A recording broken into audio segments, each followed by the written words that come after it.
Romeo and Juliet by William Shakespeare, illustrated by Jana Costa.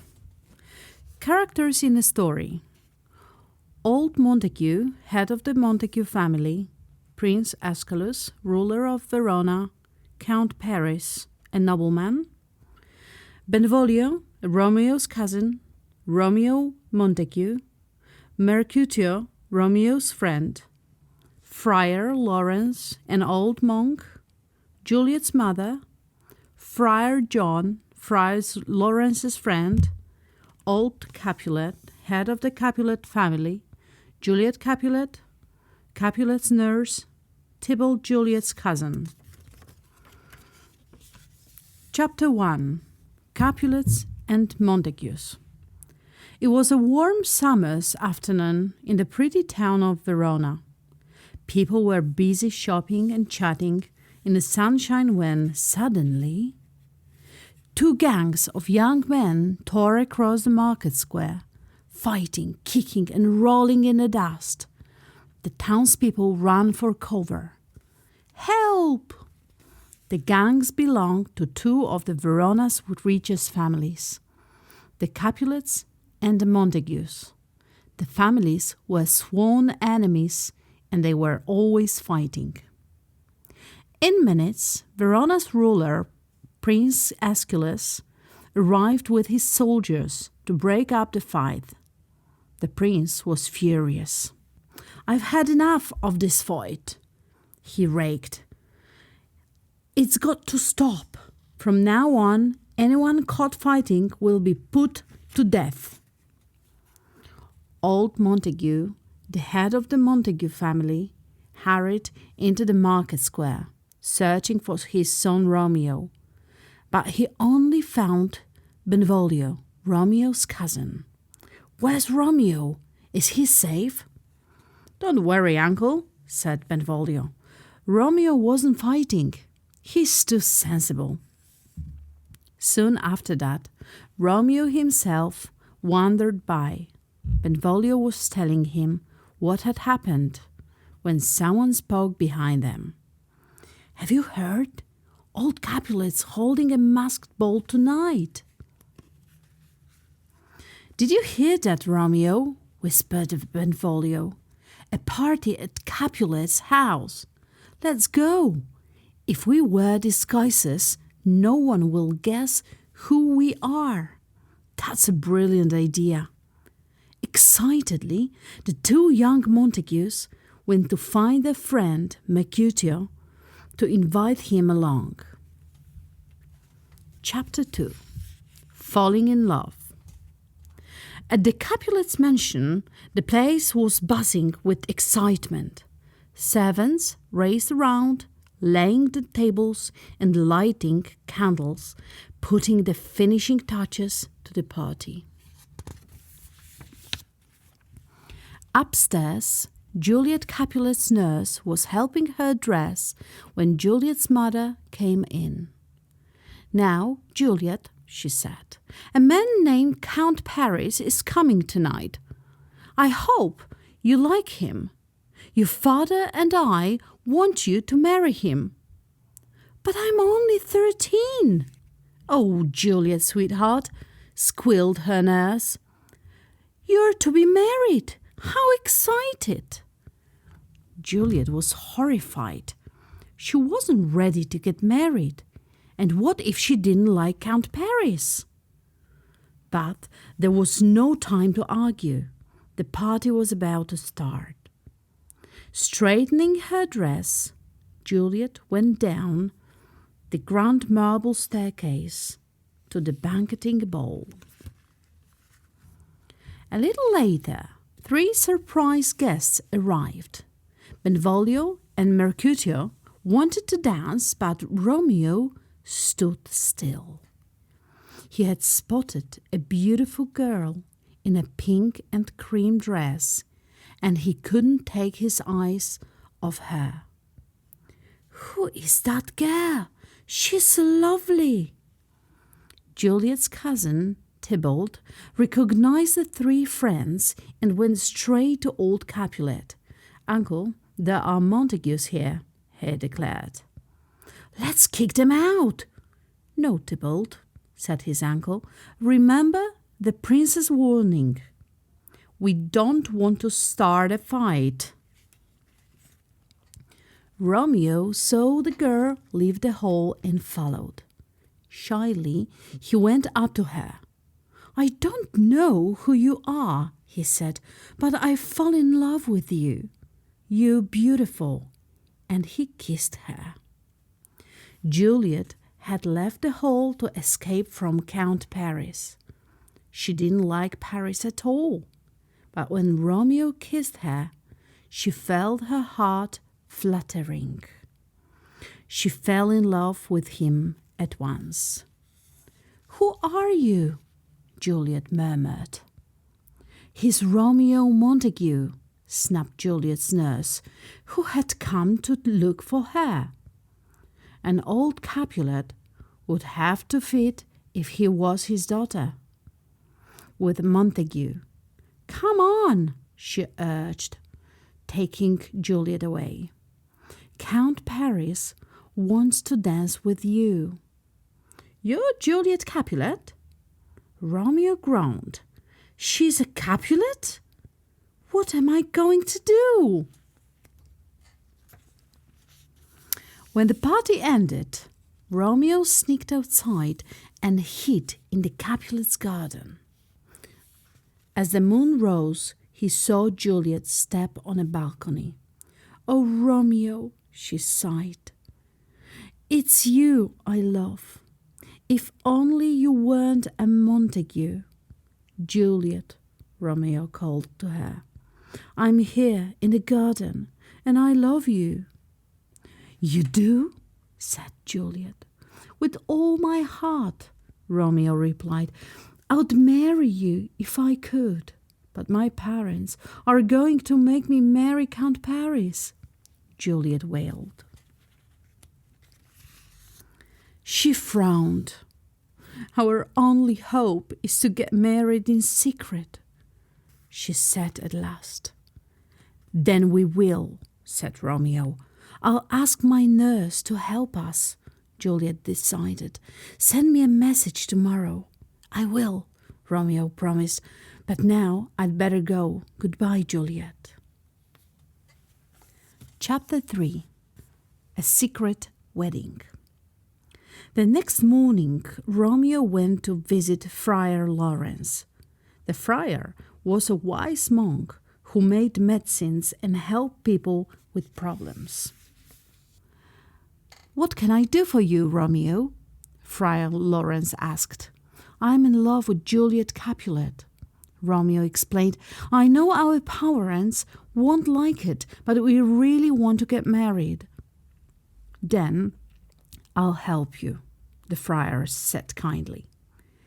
When your parents find out you're married, it might help stop the fighting. If you both come to my house this afternoon, I'll marry you in secret. Romeo was delighted.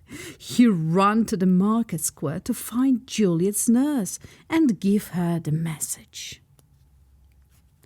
The nurse rushed off to tell Juliet what Romeo had said. She hated to see her beloved Juliet unhappy. Friar Lawrence will marry you this afternoon. Juliet couldn't stop smiling. I'll tell my parents I'm going to see the friar about my wedding to Count Paris, she decided. As the clock struck 2, Juliet arrived at Friar Lawrence's house. Romeo was waiting for her, and the friar performed the secret wedding at once. You are now husband and wife. Romeo and Juliet were married, but Juliet's parents were expecting her back and she had to go straight home. So Romeo went to look for Benvolio and Mercutio. He found them in a market square, arguing with Tybalt Capulet. What's the problem? Romeo asked. You, Montagues, are the problem, snarled Tybalt, turning to Romeo. You sneaked into our party and I'm going to make you pay. I challenge you to a duel." "I refuse," Romeo replied. "You know the prince said no fighting." "You're afraid to fight," Tybalt taunted him. "Coward!" "Don't speak to my friend like that," said Mercutio. "Oh, so you want to fight instead, do you?" Tybalt shouted, drawing his sword. Mercutio drew his too, and they started fighting. "Stop it!" yelled Benvolio. He and Romeo frantically tried to pull the pair apart. They were too late. Tybalt stabbed Mercutio, who slumped to the ground, dead. Romeo was so upset. He grabbed Mercutio's sword. Without thinking, he ran at Tybalt and stabbed him too. Benvolio stared in horror as Tybalt sank to the ground. "Romeo, what have you done?" he gasped. "Quick, go before the prince comes." Romeo dropped the sword and ran for his life. Chapter 4. Escape to Mantua. When Prince Aeschylus arrived, Benvolio told him about the fight. The prince was angry, but he could see Tybalt was mostly to blame. "Romeo shall not die," he said. "I'll banish him instead." Being banished meant Romeo would have to leave Verona and never come back. It was better than being put to death, but not much. Oh no, poor Juliet. Gossip spread fast in Verona, and the nurse soon heard what had happened. With tears in her eyes, she went to tell Juliet. Juliet was heartbroken. "Cousin Tybalt is dead," she sobbed, "and I'll never see my Romeo again." "Don't cry," begged the nurse. "I'll bring Romeo to see you before he leaves. He's hiding at the friar's house." "Yes, please, find him," Juliet said, weeping her eyes. "Ask him to come and say goodbye." The nurse went straight to the friar's house. Romeo looked as if he'd been crying too. "Romeo, you should be grateful," said Friar Lawrence. "The prince has spared your life." "But I'm banished," Romeo said, "and I want to be with Juliet. I love her." "Go and see her tonight," said the friar, "but make sure you leave Verona by dawn. Head for the city of Mantua. After a while, I'll walk to the prince. I'll ask him to forgive you and let you come home." The nurse smiled at Romeo. "And I'll tell Juliet you're on your way." That night, Romeo went again to the Capulets' garden and climbed up the ivy to Juliet's balcony. "Romeo, Juliet!" But before dawn, Romeo had to leave. "It's not time yet," Juliet replied. "It's not time yet," Juliet pleaded.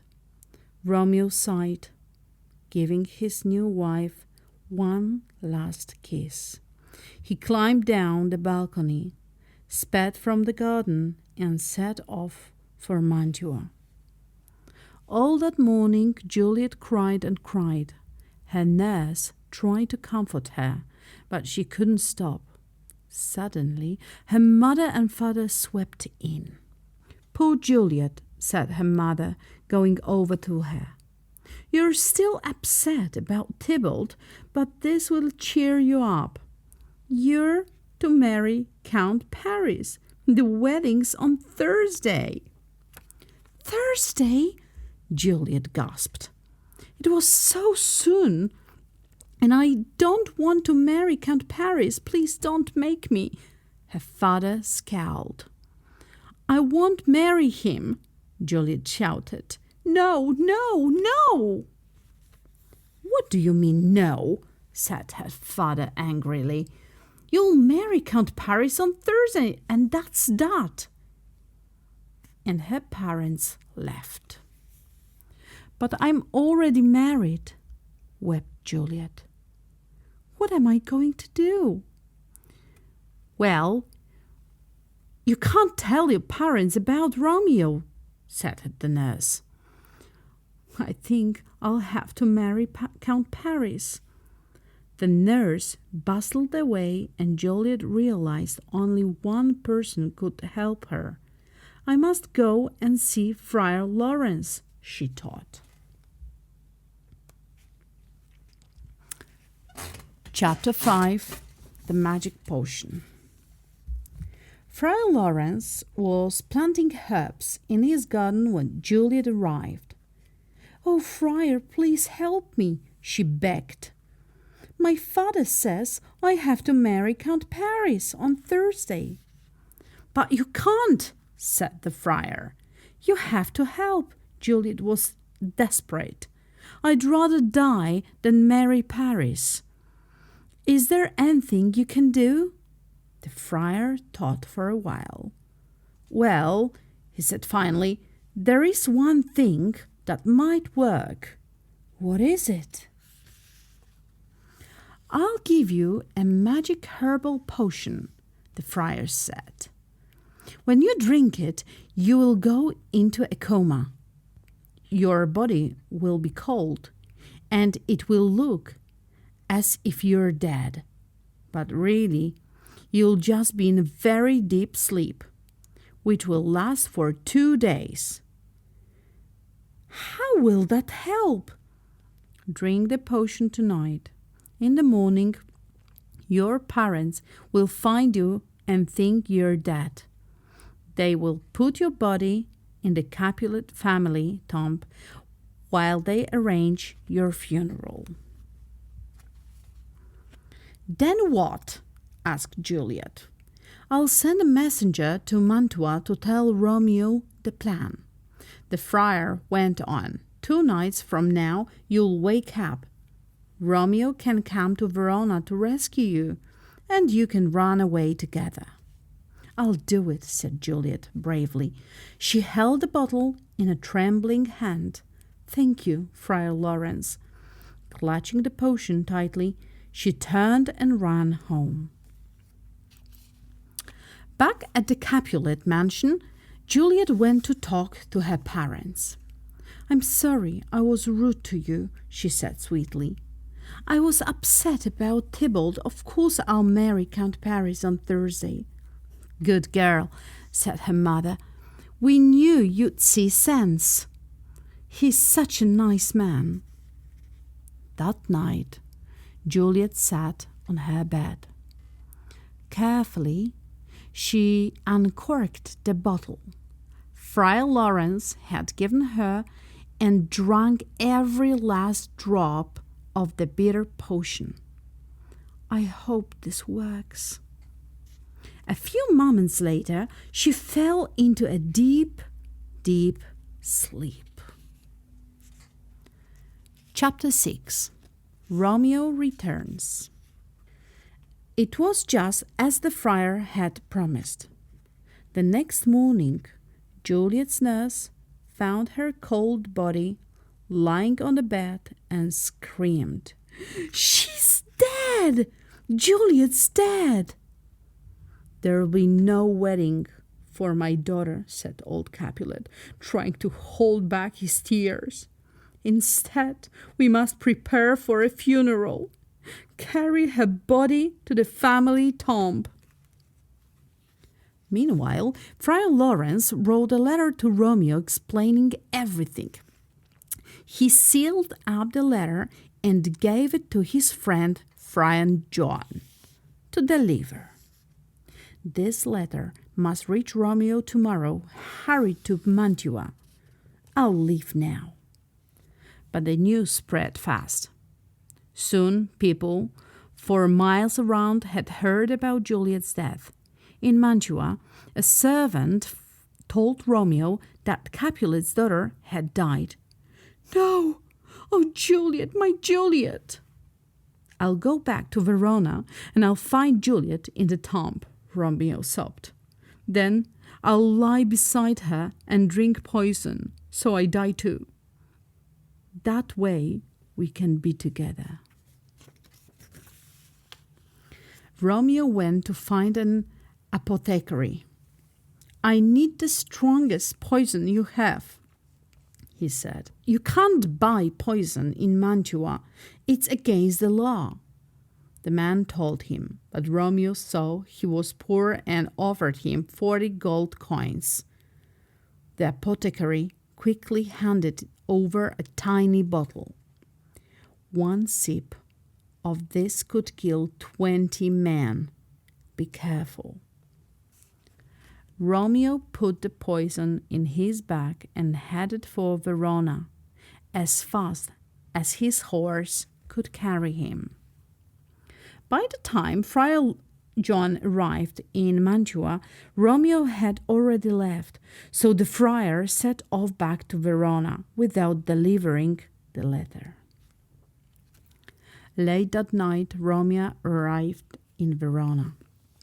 He crept to the Capulet's house and found the entrance to the tomb. But someone else was already there. "Count Paris?" "What are you doing here, Montague?" demanded Count Paris.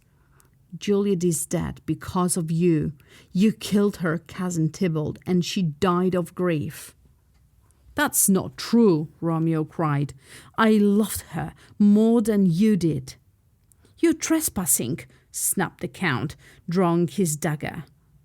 "Get out!" he lunged at Romeo. Romeo drew his dagger too and fought back. Count Paris gasped and fell to his knees, dying. "Oh, I'm slain! Oh, I am slain!" Romeo stepped over the body and went to find Juliet. She was lying inside as cold as the stone beneath her. Romeo took her hand and wept as he kissed her cheek. She still looks so beautiful, almost as if she's not dead at all. Back at Friar Lawrence's house, Friar John had returned. "I went to Mantua, but I couldn't deliver the message," he announced. "Romeo wasn't there." Friar Lawrence felt sick. "But Juliet will wake up alone in tomb," he said. "I must rescue her." And he rushed from his house, heading for the Capulet tomb. In the tomb, Romeo took out his bottle of poison. He drank it all, lay down beside Juliet, and kissed her one last time. Thus, with a kiss, I die. The poison worked fast. In a few moments, Romeo lay still. Not long after that, Juliet awoke. She rubbed her eyes and sat up. "Where am I?" she wondered. Then she remembered the magic potion and Friar Lawrence's plan. "Romeo," she called. "Oh no," she cried, and she saw his still body. She noticed the poison bottle in his hand and shook his shoulders. He didn't stir. Juliet realized what he had done. "Oh, Romeo," she sobbed, "I can't live without you. I'll kiss your lips and poison myself too." Just then she heard a noise. Someone was coming. Juliet grabbed Romeo's dagger. Before anyone could arrive to stop her, she plunged it into her heart and collapsed on top of Romeo. Friar Lawrence burst into the tomb, followed by soldiers and servants. They were too late. Romeo and Juliet were dead. The friar summoned the Capulets, the Montagues, and Prince Aeschylus, and told them the whole sad story. The prince turned to the two families. "See what your hatred has done," he said. "Romeo and Juliet have paid the price for your feud. Old Capulet and old Montague agreed to bury Romeo and Juliet side by side. Wiping away their tears, they promised that their families would never fight again. For never was a story of more woe than this of Juliet and Romeo." The end.